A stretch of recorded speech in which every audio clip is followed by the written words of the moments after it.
for much of the Northeast. Millions of people under a smoke advisory right now. Smoke from wildfires in Canada have made it feel like the end of days, or what seems to look like the end of days outside in New York City. But of course, this is also starting to affect travel. We have Newark Airport, LaGuardia, Philadelphia, all three of those airports issuing ground delays right now. Visibility deteriorating here throughout this afternoon. And Akiko, this is something when I know you're comparing the air quality here in New York to what we're seeing internationally, some of the most polluted cities, and we're right up there. Yeah, I mean, you know, I was going to say that because I think a lot of people who don't live in New York will hear this and say, oh, everybody in New York is, you know, sort of freaking out because it is happening in the center of New York. But that image that we just showed, the live image of Brooklyn Bridge, I mean, that reminds me of what we saw in places like Beijing, Delhi, which is right now, you know, the most polluted city in the world. And yesterday, or I think it might have been this morning, New York did briefly reach that point.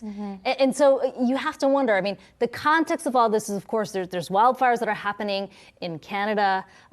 That air quality is percolating downward into here, but is this going to be sort of the new norm come summer because wildfire seasons are starting earlier and they're becoming more intense? Yeah, it's a bit triggering too, right? I mean, we just got through the pandemic. Now, once again, we're being told stay indoors, wear your mask. I mean, these images are really scary. And I think when this affects your health, it reaches that new level of, you know, panic a little bit on what the future holds. And in terms of a business perspective as well, I mean, we saw the New York City zoos close early. You have to wonder if the MLB is thinking about postponing some of those baseball games just because. Yankees are supposed to be home tonight. Right, they're supposed to be home tonight. I mean, you would think that you don't want people to be outside watching those games or athletes running around. I think it's been interesting to watch the reaction too when you think sort of, I guess, post-pandemic, we can call it, of how people react to something like this too, how quickly it seems everyone outside on the street is now wearing a mask, right? People are talking about just being home for a day or two, and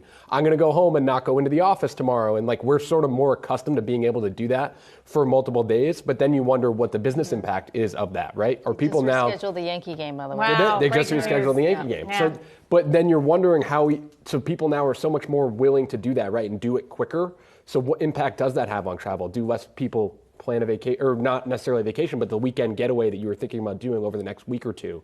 Does that slow down? Yeah, I mean, maybe there's a bit more tolerance, right? Because people have done that before. But just, you know, sort of bring it back to why we're doing all this. I mean, I think, not to be the doom and gloom person here, but I mean, let's just put this in perspective. More than 400 active wildfires burning across Canada right now.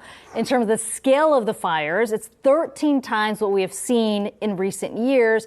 And then, of course, the country's saying this could be, they're on track right now for the worst wildfire season in history. And it feels like we have heard a lot of those the records. This is sort of the new reality that we're dealing with. And it's not just affecting the East Coast. This is affecting multiple states, multiple cities, cross country into Canada. So it is a concern, and it's something that I think a lot of climate activists as well are watching very closely. Yeah, certainly. Millions of Americans at risk right now amid the poor air quality that is affecting a number of states. All right, Josh and Allie, thanks so much for joining us here for another fun edition of The Roundtable.